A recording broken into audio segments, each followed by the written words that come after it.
हे आहे आमच्या घरच्या कैरीचं झाड.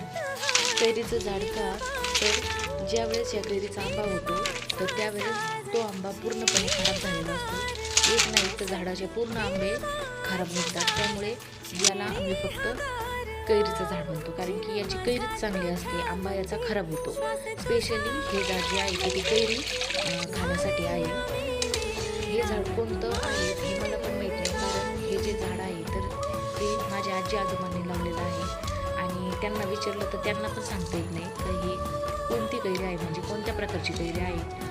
तर या कैरीची ओळख म्हणजे या कैरीची जी साल आहे तर ती अतिशय जाड असते आणि ज्यावेळेस आपण कैरी तोडतो तर त्यामधून खूप चीक निघतो. तर तुम्हाला माहीत असेल तर ही कोणत्या प्रकारची कैरी आहे जिची साल जाड आणि त्याच्यामधून जास्त चीक निघतो, तर तुम्ही मला कमेंटमध्ये नक्की सांगू शकता की ही कोणत्या प्रकारची कैरी आहे किंवा या कैरीची जात कोणती आहे. तर मी आज ही कैरी कापली आहे, त्याच्या मस्त बारीक अशा कापा केलेल्या आहे, त्यावर मीठ मिरची टाकलेली आहे व या कैरीचा मी आज आस्वाद घेणार आहे. थँक्यू.